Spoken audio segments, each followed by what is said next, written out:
I'm Nigel Botherway and you're watching Carp Dreams.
So I'm joined with Nigel. We've just taken a few minutes out from the fishing. We do have the rods out still, but we've got an eye on them. Just to ask him a few questions, some of the questions that you guys have sent in, and some of the ones I've thought of myself. So Nigel, thank you for joining me. My pleasure, Bailey, my pleasure. So firstly, before we start this, can you tell me that epic story that you just told me about landing a fish in one country but hooking it in another country? Yeah, I think many people have done that. I was in Suriname fishing for lau catfish, and I was tied up to the bank, and you use a special knot with the boat. Yeah. A bit like the cowboys use in the films, because when they come running out the saloon, they've got to make a quick getaway. So this knot, you pull one end and it comes undone. Yeah. So of course this fish looking like it's going to spoil me, even though I've got a massive multiplier reel. Chase it downstream, down a massive set of rapids. It was light when I hooked it. It got dark during the fight. And in the end, we got out on the far bank and landed it. And I'd started in Suriname, and the far bank was Guyana. So as brilliant. I say, you hook a fish in one country and land it in another. It's not bad. That's brilliant. I know. Well, I can say for a fact that not many people have done that. That's incredible. So getting into this interview now, you're a very successful person in general with your presenting, your sportsmanlike, your cycling, and everything like that. Just give you what's your favourite? What do you enjoy doing the most? Because I know obviously presenting is your job, whereas cycling you do for your fitness and you enjoy it as well as the fishing. But can you just tell me, like, what do you do? What is your story? That's a very good one. Like you, I started fishing when I was a boy and absolutely loved it. And fishing has been there throughout my life. You know, I played rugby and loved it, but you can't play rugby forever. And I nag you to play rugby because when you're my age, you can go fishing any time you like. And I always knew when I was playing rugby, when I'm too old to go rugby, I could go fishing. And funny enough, that lau, for instance, I used to go on a couple of rugby tours a year. And then when I was too old to play rugby, the time I used to spend going on rugby tours, I'd go on fishing adventures all around the world, you know, India, Suriname, been all Kazakhstan, had some great adventures. And so yeah, I think fishing's in your blood, you know, it's what you do, it's who you are, as you know already. So how have you gone from pleasure fishing to then going into Fisherman Blues and presenting with the rugby and everything like that? How's that occurred? All by accident, really. I mean, I've been a journalist all my life. So when I was young enough to play rugby, I played rugby. Then when I was too old, I started writing about it, which is, you know, next best thing to playing. So I'm very lucky. I coach and I write about it for Sunday Times, so that's good. And with the fishing, you know, fishing was just always my hobby. And then again, when I first started going to India, I caught a big Massir, and it was on the front of a Daiwa catalogue. Yeah. And then in the very early days, before Tight Lines and before Sky TV had even started up, Keith Arthur and I started doing some work for a cable company, and I used to be introduced as the sort of went to all these different places, and people wanted to see pictures of Massir and what have you. And then I started as a regular presenter on Tight Lines. Then Talk Sport started with Fisherman's Blues, which Keith presented, and I used to stand in for him when he was on holiday. And then Keith retired and I got the gig, so all by accident really, Bailey. So obviously that's now a massive part of your life as being your job and stuff like that, but what's your favourite aspect of presenting? Is it actually meeting the people or calling the people, or what? It's probably meeting the people's great. I've met some lovely people over the years, Tight Lines and the radio, made some great friends, had some great adventures, and been privileged enough to invited to fish lovely places like this, good old British estate lake. But the thing, as you will probably know already, is especially if you're being paid to go and do a shoot, you're under pressure to catch fish. Of course, yeah. You go fishing on your own, a bit like us today, we really want to catch, but if we don't, it's not always the end of the world. When you've got a crew and you're going to have to write an invoice at the end of the day, you feel under real pressure. And what happens is, you're under real pressure, but when you catch one, it feels twice as good as if you're just on your own. You get a real buzz when you're catching it on camera. And I was saying to your dad earlier, what's great for you is, even if nobody, I know you get all these hundreds of thousands hits, but even if nobody did, you've got a family video that many. I mean, I haven't got photos from when I was your age. Like one of my best friends, Steve Glassett, I caught my first fish with him when I was 5 years old. And 40 years later we caught a 77-pound Massir, and I've got a photo of him and I sitting together holding it in the River Calvary in India, and I would give anything to have in the frame with it a picture of that little roach we caught when we were 5 years old. Yeah, see, that's the thing, keeping those photos, and that's the main reason why we do it really, is we've got three main aspects to show what fishing's really about, like enjoying yourself and getting out there and just enjoying the scenery. The second aspect is giving tips to young anglers, because myself, I'm a young angler, and I've found it quite hard to find tips that would apply for me, because most of it's a lot older. That's what I was going to ask you. You love your fishing, and mostly, I'm sure most of the people you see, most anglers are my generation. Yeah. Is that part of do you think you are inspiring youngsters of your own age to get out there and fishing? Well, you've turned tables here, I wasn't expecting that, but do you know what, I hope I am. I genuinely hope I am, because a few of my friends and that, they wouldn't really go for it, and I understand it, it's not everyone's cup of tea, but I genuinely hope I am, because it's helped me.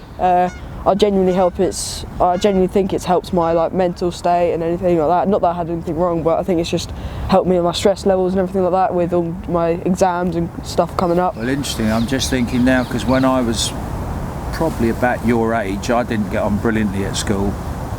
I was reasonably intelligent, but I'd get in trouble like most people do, and fishing kept me on the straight and narrow in many ways. I wrote an essay on fishing that my teacher liked, and it all sort of helped me into my career in journalism. It does help you, doesn't it? Yeah, see, that's another thing. I got asked, I think it was a few months back now, to write an article for Off to Scale. It's an online magazine, and I got asked to write an article for them, and do you know what was really nice was that my teacher supported me with it. I wrote it, I sent it to my teacher, she checked it for me, she checked it was all okay. She showed me a few things to do it, and I really think it has helped me. I think with all youngsters, I think the thing that what adults and education need to do, find out what inspires youngsters and then nurture it, because everybody's good at something, and nurture it.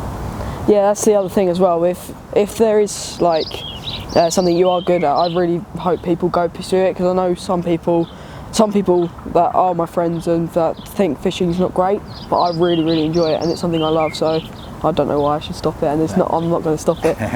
And the other thing is, the old gits of my age who all want to say, kids now that get them on their seat boxes off their Xboxes, but I'll say it, when I was your age, or younger even, there weren't any good toys. You were lucky if you had an Etch-a-Sketch, which I didn't even have one. If we'd have had all the computer games now, we'd have been playing them. So you can't criticise kids. And also, when I was young, you played football, cricket, rugby, athletics. But there's just such a vast array of sports people can do now that fishing, does get, a back seat. But I think the great thing is all kids would love it.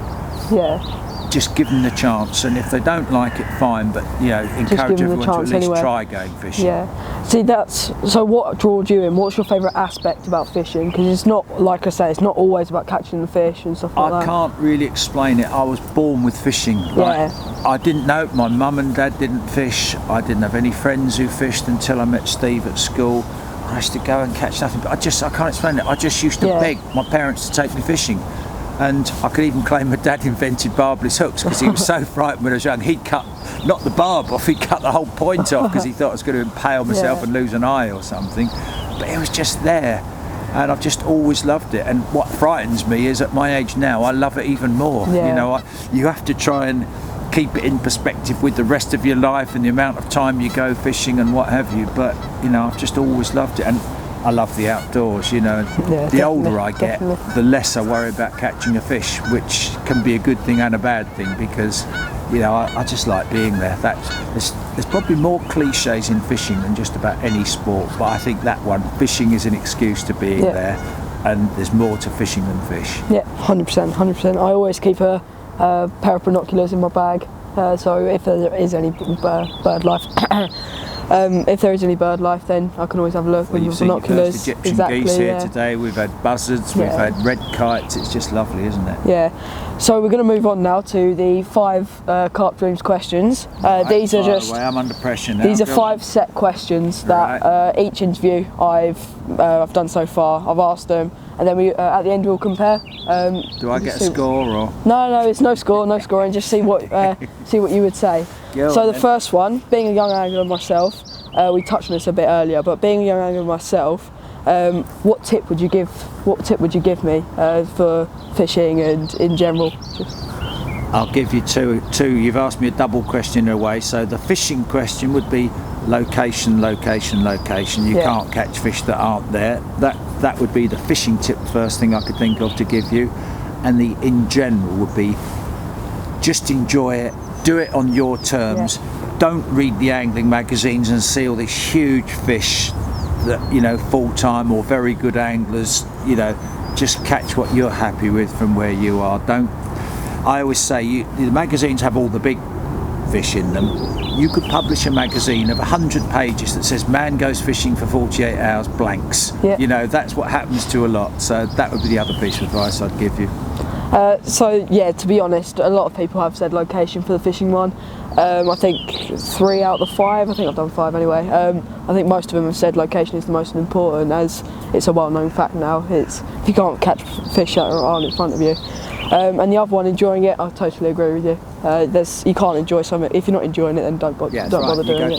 People forget that you go fishing for fun. It's great fun fishing, So the second one is being on a limited budget, because I'm young. I've got a Saturday job now, but some people don't have a Saturday job or a job in general. What would you say is the most important thing to spend most of your money on? Your terminal tackle and your bait. But you don't need much bait. But the fish can't see us on the bank. They don't know whether you've got a £500 rod or a £50 rod or a $9.99 rod. As long as it's not going to snap, don't get set up, don't get hung up that you've got to look the part with all your matching rods and buzzers. You can lay the rods on the ground, you can loosen the drag, the rods as long as you use good line that won't snap, and you can get some great lines on the market now, and if you buy bulk spools, it's cheap.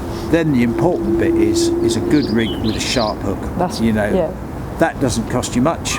And then bait, I see people buy like bulk bait because it's all cheap.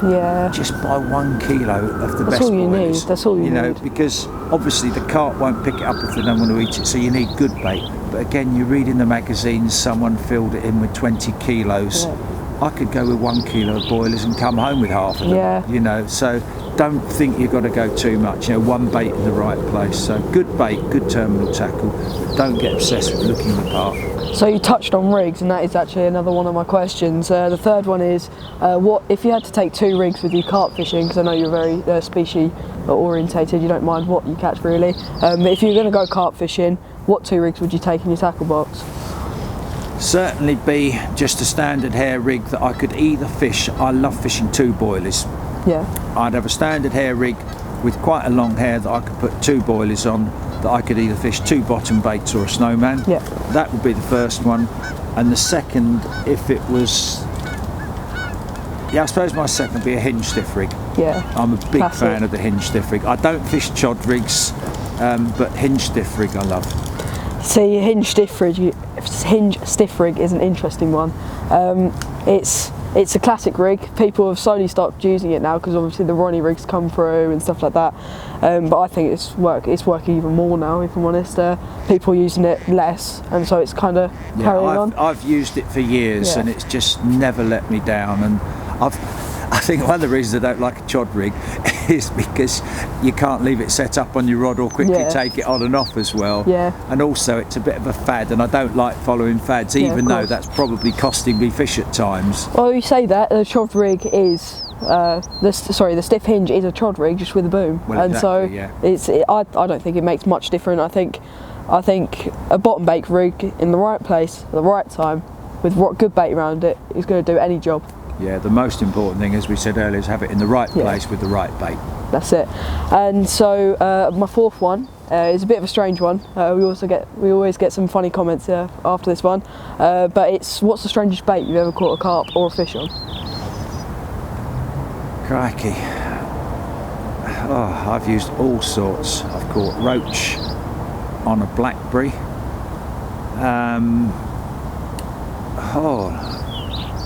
You should have given me a bit more notice this, because I bet I've caught. I bet when I used to go to India, we'd have little matches catching small fish. We've used all sorts.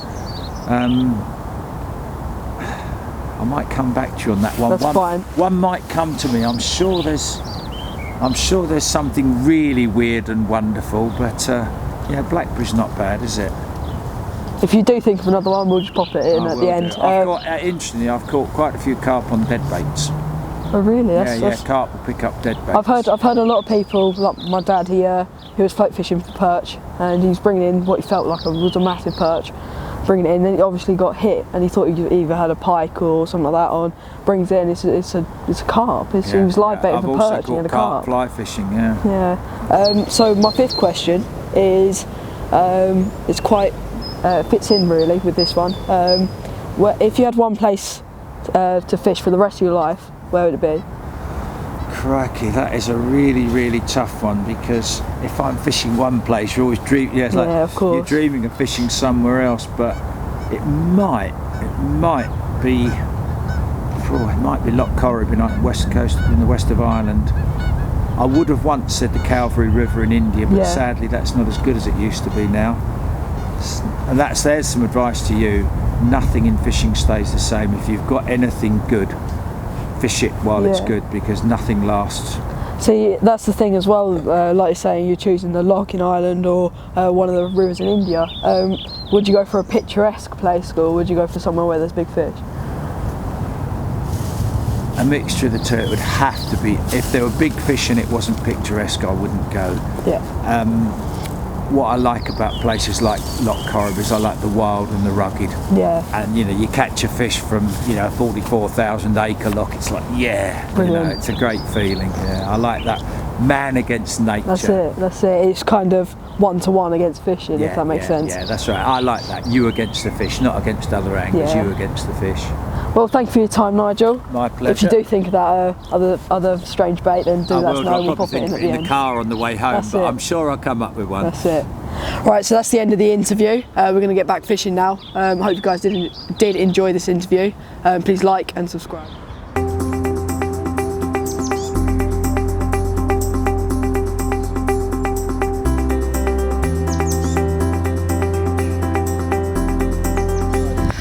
What a beast.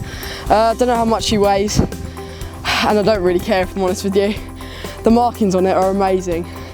Definitely my PB pike. Thank you ever so much, Nigel. You're welcome. It's a Barney, that's what counts. Beautiful, well done. Really, really happy. Good fight too. Brilliant.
That'll do.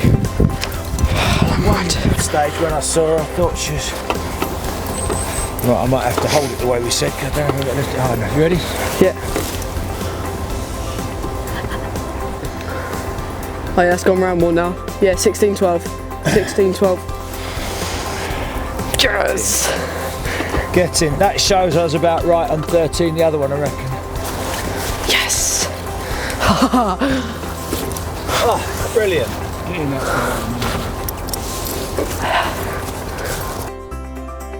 Beautiful fish. Look at the markings on it and everything. Get yourself... Kneel down, don't be a tart. Don't be... Can't be tart. When you get to my age, you can't squat like that. There you go. What a mega fish. I'm so happy with this. Whee! Within 2 minutes of the last one, we come round to the other side after catching that first fish this morning. Come round to the other side, had that one you just saw, and then we've had this one now. It just shows, like Nigel says, location is really the key. Thank you so much, Nigel. 16-12 PB, you can't do better than that. Look at that, beautiful. Yes! Lovely markings. What a fish.